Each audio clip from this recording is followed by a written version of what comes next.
Radio Anthropocène, à l'écoute du changement global.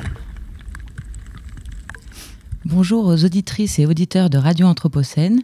Vous écoutez Terreau commun, une émission radiophonique animée par Archipel Maison de l'Architecture, qui donne la parole aux actrices et acteurs de la métropole de Lyon, celles et ceux qui accélèrent la transition et l'adaptation de la ville aux enjeux écologiques, climatiques et sociaux de demain. Terreau commun, un espace de ressources, une bibliothèque de voix, un creuset de projets en cours d'expérimentation ou réalisés qui vont dans le sens du mieux et du moins. Bonjour Chloé Vidal et merci de votre présence dans notre studio de la Place des Terreaux à Lyon. Bonjour, merci de votre invitation.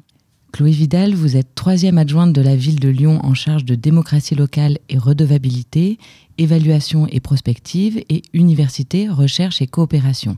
Vous êtes également conseillère du 4e arrondissement. En 2023, vous et votre équipe avez initié une démarche d'évaluation participative, la boussole du bien-être. Démarche qui vise à co-construire avec les Lyonnaises et les Lyonnais un outil permettant d'orienter les politiques municipales vers plus de bien-être pour les habitantes et les habitants.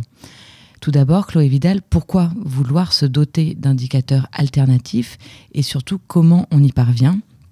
Pouvez-vous nous présenter en quelques mots la méthode que vous suivez et les différentes phases de construction de cette démarche qui mobilise habitants, acteurs locaux, mais aussi agents et élus de la ville de Lyon ? En fait, nous sommes partis de plusieurs postulats.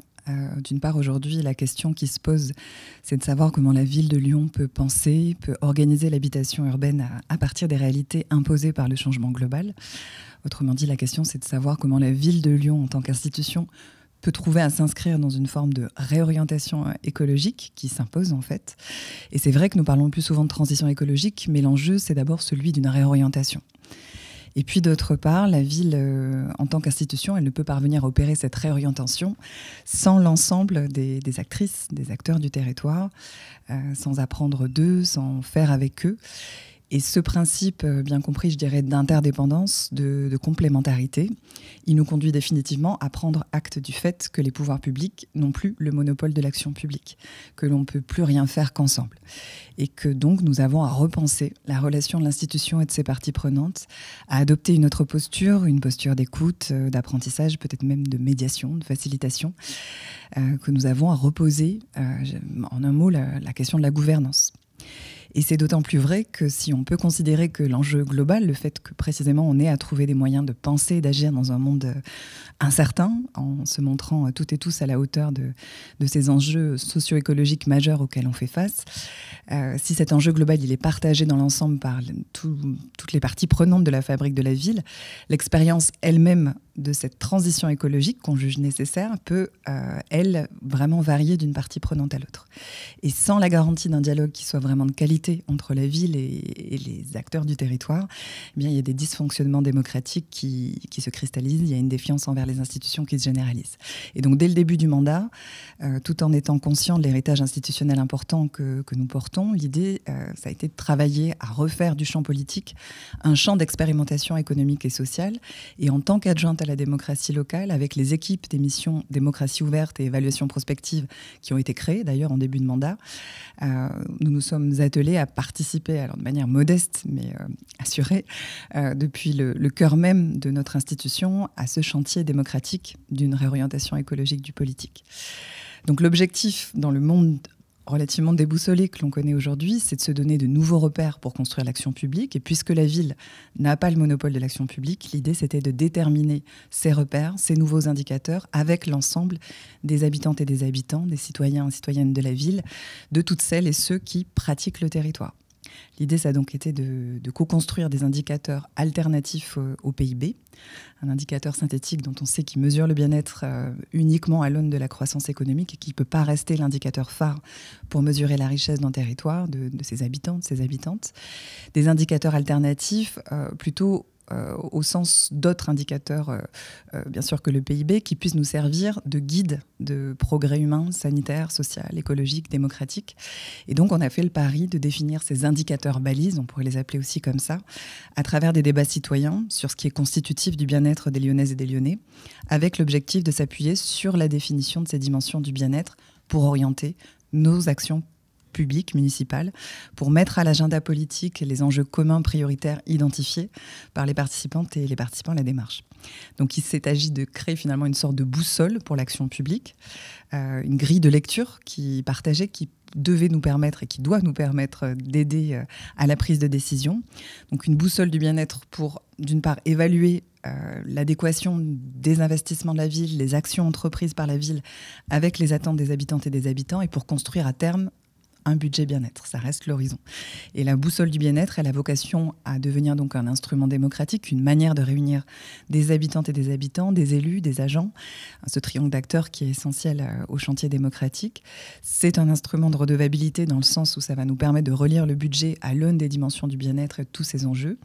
Et puis, la boussole est conçue aussi comme un instrument de pilotage des politiques budgétaires, puisque la boussole du bien-être est intégrée au processus budgétaire. En tout cas, elle est en cours d'intégration dans le processus budgétaire et qu'elle va nous permettre de réformer le débat d'orientation budgétaire. Alors, comment on a commencé à la construire ?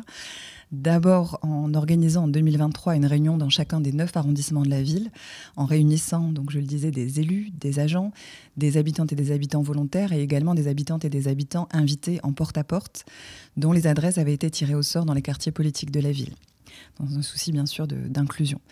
La matière qui en est sortie, elle a été ensuite retravaillée par un groupe de travail resserré qui respectait la même composition, toujours avec un enjeu de diversité et d'inclusion, qui, ce groupe de travail, au terme de plusieurs séances de réflexion collective, a fini par valider par le vote au jugement majoritaire, les formulations de 12 dimensions constitutives du bien-être, 12 dimensions elles-mêmes déclinées en 3 sous-enjeux chacune.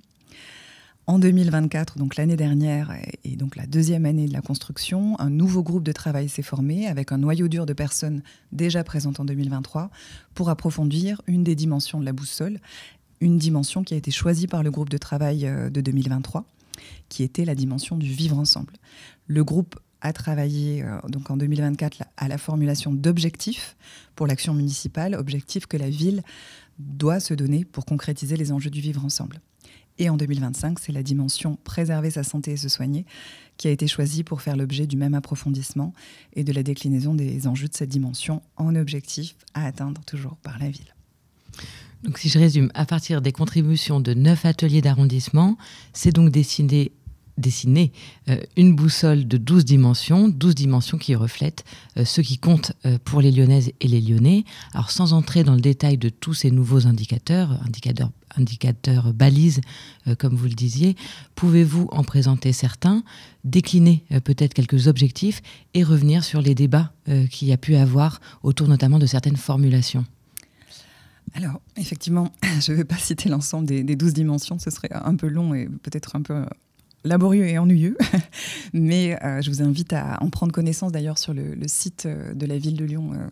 Donc il y a une page qui est dédiée en fait à la démarche de la boussole du bien-être, bien-être.lyon.fr. Vous y retrouverez les 12 dimensions, peut-être je peux en citer quelques-unes en effet, donc des formulations qui ont été vraiment choisies par le groupe de travail, chaque mot a été pesé. Donc on a notamment pouvoir se nourrir sainement, avec pour sous-enjeu pouvoir se nourrir dans sa ville à un coût raisonnable, avoir accès à des commerces et des producteurs de proximité, avoir accès à une alimentation saine, diversifiée et locale. Donc ça, c'est pour pouvoir se nourrir sainement. Autre dimension, vivre dans une ville accueillante et solidaire, avec pour enjeu de ne laisser personne sans toit, de savoir accueillir les nouveaux habitantes et habitants, habitants au sens de personnes qui étudient, qui travaillent, qui se réfugient, qui se soignent en ville, aménager la ville pour toutes et tous, donc question de handicap, de poussette, de grand âge, pouvoir évoluer enfin dans sa ville sans discrimination, et là il est précisé handicap, genre, apparence, etc.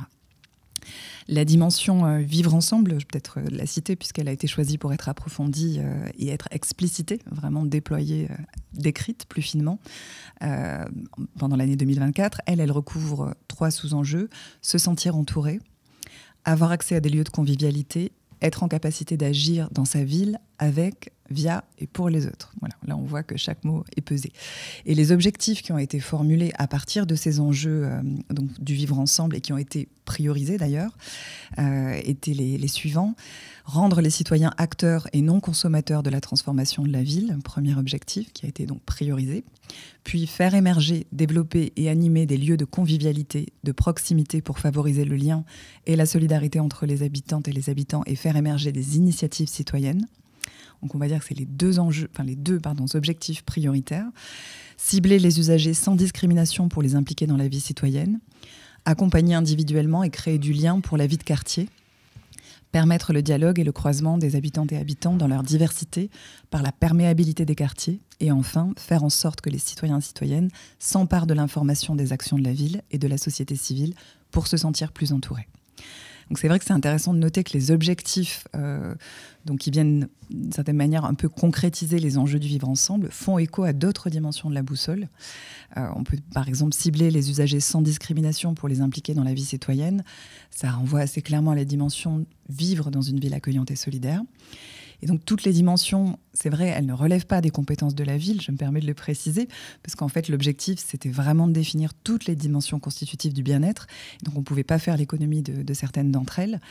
Mais ce qui est intéressant, c'est que toutes les réponses que la ville peut, à son niveau en tout cas, apporter, elles doivent nécessairement être, je dirais, synergiques, c'est-à-dire qu'elles doivent répondre à plusieurs enjeux à la fois, et finalement ces réponses, elles vont traverser plusieurs des dimensions de la boussole.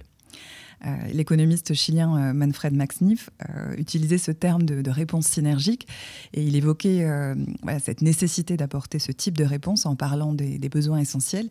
Et il prenait cet exemple de l'allaitement, par exemple, qui apporte à la fois alimentation et sécurité affective aux nourrissons. Donc on voit qu'on est sur des enjeux qui sont de nature très différente. Voilà, l'idée à peu près la même, de toute proportion gardée. Sur le vivre ensemble, en tout cas, c'était très net.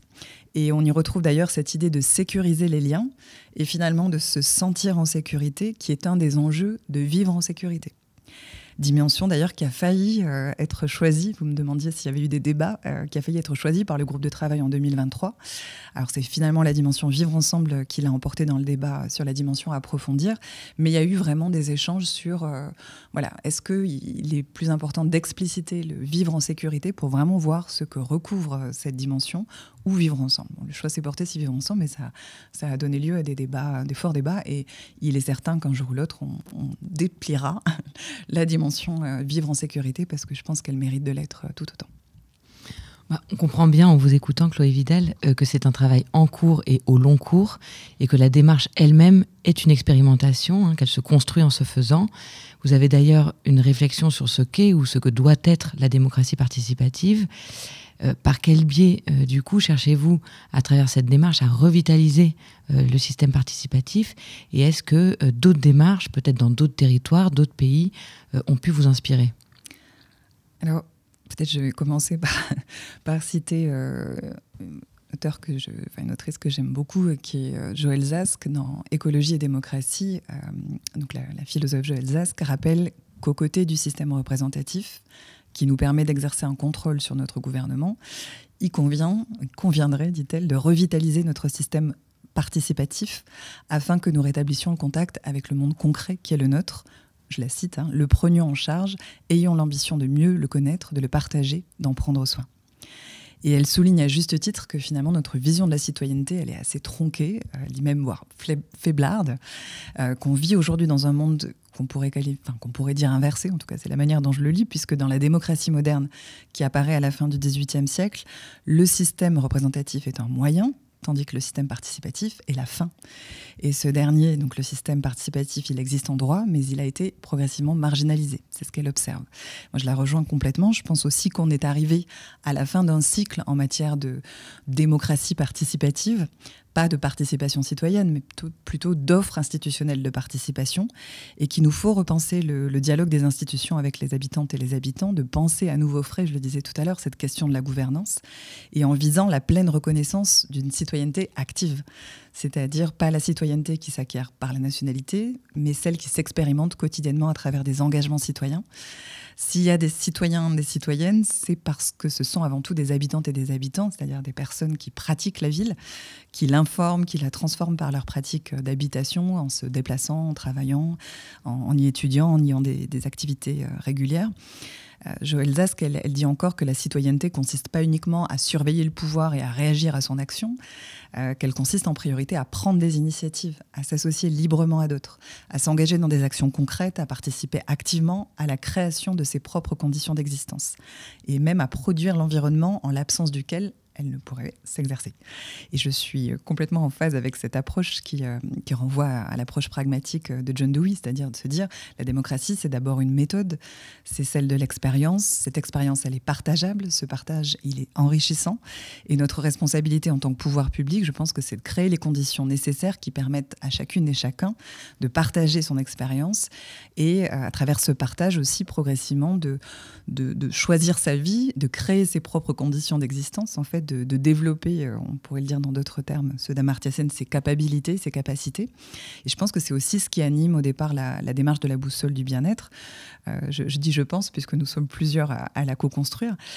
Démarche qui est donc expérimentale, vous l'avez dit, qui est unique en son genre à notre connaissance, même si elle s'appuie sur différentes expériences réalisées dans d'autres collectivités en France et à l'étranger. Je ne pourrais pas toutes les citer malheureusement, mais vraiment c'est une méthode qui se construit itinérée, qui se nourrit des réflexions de ce qu'on a appelé un groupe miroir, qui est constitué d'universitaires, d'élus et d'agents d'autres collectivités en France, et j'ai envie de dire à l'étranger, puisqu'on travaille aussi avec le canton de Genève. Toutes ces personnes apportent un regard croisé, réflexif, tout au long des étapes structurantes de la démarche, à la fois sur les choix méthodologiques, sur la construction théorique du dispositif. On s'était posé la question de savoir s'il fallait parler de bien-être ou de santé. Enfin, voilà, c'est des questions qui se posent. On réfléchit aussi sur les résultats, c'est-à-dire à chaque étape, on fait une sorte de rapport d'étonnement à l'aune de ce qui a été formulé, identifié. Et puis aussi une réflexion sur la manière dont la collectivité, dont la ville de Lyon peut se saisir de tous ces résultats. Ce groupe miroir, il appuie le travail d'évaluation aussi de l'expérimentation. Et bien sûr, il contribue, je dirais, à l'enrichissement de la connaissance commune sur la thématique des indicateurs alternatifs au PIB, des indicateurs de bien-être, la construction de nouveaux indicateurs en apportant, voilà, chacun apporte son expérience, on s'inspire, on diffuse, on duplique potentiellement des morceaux d'expériences qui ont été réalisés sur d'autres territoires. Donc ça reste un processus itératif. C'est inspiré de plusieurs travaux théoriques, d'expérimentation pratique. J'ai parlé de budget bien-être, évidemment, un de nos rêves serait de nous rapprocher un peu de la construction du budget bien-être qu'a mis en place la Nouvelle-Zélande, même si on le fait modestement à l'échelle locale. Et quand je dis modestement, ça reste une grande ambition, puisque c'est une grande ville telle que Lyon, et on touche au cœur du réacteur en travaillant sur le budget. Et aussi, il faut que je le rappelle, parce que c'est important, je pense, la démarche de la boussole de bien-être, elle s'est beaucoup nourrie d'une expérimentation qu'on a menée à la ville avant le lancement de la démarche boussole du bien-être, et qui s'inscrit d'ailleurs dans sa continuité. Une démarche qui s'appelle « Où atterrir », puisqu'elle fait référence aux travaux de Bruno Latour. Je disais, notre préoccupation, ça reste celle de l'amélioration continue du dialogue de l'institution, des élus et des agents qui la composent avec l'ensemble des acteurs du territoire lyonnais. La question, c'est donc aussi celle de l'écoute, et je pense que c'est parce que nous reconnaissons l'existence de ce problème et la nécessité de le résoudre pour pouvoir mieux s'orienter en politique qu'on a voulu expérimenter l'atterrissage auquel nous invitait Bruno Latour. Enquêter, s'attacher à décrire, à cartographier nos positions imposées dans le nouveau paysage au sein duquel se redéfinissent aujourd'hui tous les affects de la vie publique, mais aussi tous ces enjeux. Assumer une logique expérimentale, croiser nos points de vue, c'est ce qu'on a vraiment essayé de faire. On s'est tourné vers un consortium, le consortium Où atterrir et l'équipe S-Composition qui nous a guidés dans cette expérience d'enquête, et c'était à la fois une expérience artistique, scientifique et politique. Avec une double finalité, donc tirer des enseignements de cette démarche expérimentale pour jeter les bases d'un dialogue plus constructif, grandeur nature entre la ville et toutes les parties prenantes, et donc renouveler un peu nos pratiques de démocratie locale selon des logiques de coopération, de réciprocité, et puis préfigurer ce qui devait être une commission extra-municipale du temps long, une sorte d'assemblée citoyenne qui devait veiller à la mise en cohérence de nos politiques publiques municipales avec les enjeux de la transition écologique. L'expérience, elle a été très riche, elle nous a offert des outils très précieux qu'on a remobilisés dans le cadre de la démarche démarche de la boussole du bien-être, des outils qui nous ont permis de nous équiper en termes, je dirais, d'intelligence collective et des outils, je parlais d'expérience artistique, qui laissaient aussi une grande place aux émotions et qui supposaient une forme d'engagement physique des participants. Chloé Vidal, de toute façon, on l'entend, vous êtes vous-même chercheuse, philosophe de formation, docteur en géographie. Votre thèse portait sur la prospective territoriale.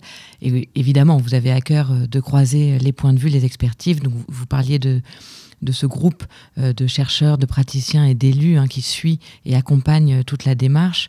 Et donc, cette démarche de la boussole du bien-être, elle mêle des approches scientifiques, politique, sociale. Est-ce que c'est cela une assemblée citoyenne, ou du moins l'assemblée citoyenne que vous appelez de vos voeux ? Alors je disais au début du mandat, on s'était vraiment engagé à mettre en place une commission extra-municipale du temps long, cette assemblée citoyenne pour le futur qui devait permettre de s'assurer de l'adéquation de toutes les actions entreprises par la ville avec les enjeux de la transition écologique. Et le fait est que l'expérimentation menée avec le consortium OATR nous a un peu détourné de l'idée qu'il fallait mettre en place une nouvelle instance de dialogue citoyen. On a un écosystème démocratique à Lyon qui est très riche de nombreuses instances de dialogue, dont les rôles, je dirais, se redéfinissent aussi aujourd'hui au gré de l'évolution des formes d'engagement citoyen. C'est des instances qui connaissent aussi parfois des baisses d'activité, faute, je pense, pour les acteurs qui s'y sont engagés de trouver pleinement sens dans leur implication. On a apporté plus de cohérence et de lisibilité à cet écosystème démocratique très riche, mais créer une nouvelle instance qui aurait fait que complexifier cet écosystème, ça semblait pas être la meilleure solution. Et donc, plutôt que de chercher à constituer une fois pour toutes une assemblée citoyenne qui devait garantir théoriquement la continuité de la participation citoyenne, partant du principe que l'action publique, elle évolue constamment, que le fait d'être assemblée n'est pas un donné, n'est jamais un obtenu, comme le soulignait Bruno Latour, on a fait le choix de s'appuyer, comme vous le dites, sur de multiples formes d'expertise, expertise académique, mais aussi et surtout expertise d'usage, et plutôt de travailler un dispositif de médiation qui réunisse différents acteurs, les élus, les agents, les habitants, et qui nous permettent finalement de travailler sur un concernement, c'est le terme qui est souvent utilisé, matter of concern, un concernement commun, c'est-à-dire un problème vécu qui finalement nous rassemble, pour lequel on est capable de se mobiliser. Et je crois qu'en fait, c'est en repartant vraiment des problèmes vécus que l'on construit l'Assemblée citoyenne, en fait, qu'elle se construit et même qu'elle se renouvelle. Et toute assemblée citoyenne ne peut en fait se constituer réellement qu'autour d'un concernement commun et toujours à des fins d'action. Et c'est dans ce sens qu'on a construit la boussole du bien-être. Alors pour clore cet entretien, si vous le voulez bien, Chloé Vidal, très rapidement, je voudrais juste revenir sur l'objectif très ambitieux de la démarche, celui de faire un outil de pilotage, d'en faire un outil de pilotage, un outil d'évaluation de projets en cours et un instrument d'urbanisme. Je reprends une expression que vous avez utilisée en préparant cet entretien. Comment concrètement on parvient à orienter les politiques budgétaires et à faire adopter un budget bien-être, et où en sommes-nous aujourd'hui à la ville de Lyon ? Et oui, en effet, la boussole du bien-être, on l'a vraiment pensé dès le début comme un instrument de pilotage budgétaire, donc avec une finalité très pratique. Je pense que c'est aussi le succès de la concertation, parce que les personnes qui s'y investissent sentent que il y a une finalité très claire, très opérationnelle derrière. Donc l'idée, c'est de relire le budget, de le construire. Et il se trouve que la démarche, et ça c'est une forme d'alignement des planètes aussi, la démarche de co-construction de la boussole du bien-être, elle s'imbrique parfaitement avec le processus de refonte du processus budgétaire. C'est-à-dire qu'on est arrivé au moment où, à la ville de Lyon, on a décidé de dépasser en fait les processus budgétaires habituels, de passer d'une logique comptable à une logique plus stratégique. Et donc l'objectif, c'est de faire du budget de la ville un outil de déclinaison de la stratégie. Aujourd'hui, jusqu'à présent, on n'était pas dans cette approche-là. Et le fait de construire cet outil, en fait, de relecture budgétaire au moment où le processus budgétaire est repensé, c'est une formidable opportunité. Et donc, ça nous permet de vraiment mettre en place ce travail d'évaluation, de relecture du budget à l'aune des dimensions du bien-être. Donc, très concrètement, en fait, chaque action, chaque investissement va être fléché vers un des enjeux. On dit tagué dans le jargon, mais on flèche vers chacun des enjeux et à terme chacun des objectifs en fait de la boussole.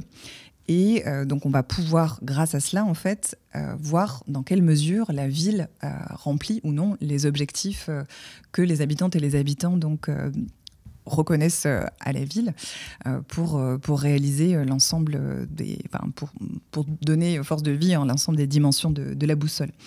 Donc voilà, on est vraiment dans un travail collectif et interne. On fait vraiment bouger les lignes de l'institution à la faveur de la construction de cette boussole du bien-être, mais aussi parce que l'institution était prête à se transformer. Et donc, il y a un vrai chantier démocratique qui est à l'œuvre. Je pense qu'on est dans un travail de démocratisation de l'administration aussi, puisque grâce à cet outil, je le disais aussi, c'est un instrument de redevabilité qu'on construit. Et peut-être effectivement à terme un instrument d'urbanisme qui nous permettra aussi de préparer ou de s'assurer que les projets en cours correspondent aussi aux attentes et aux demandes des habitantes et des habitants. Donc, selon les termes de notre directeur des finances, je dirais qu'on ose la démocratie budgétaire plus délibérative avec cet outil de boussole du bien-être. On fait les choses pas à pas, on y travaille de manière très active. On a déjà commencé à préparer le budget en donnant à voir la manière dont les actions déjà entreprises par la ville contribuaient aux attentes des habitantes et des habitants. Mais ça se fait de manière très progressive, comme vous le dites. Mais on a hâte de pouvoir donner à voir une première évaluation du budget de la ville. Nous arrivons déjà au terme de notre émission, mais nous vous remercions vivement, Chloé Vidal, pour cet échange court, mais densément riche d'informations et d'engagement. Et nous vous donnons rendez-vous le 19 mars 2025 pour un nouvel épisode de Terreau commun. Toutes nos émissions sont en direct et à retrouver en podcast sur radio-anthropocène.fr. Radio Anthropocène, à l'écoute du changement global.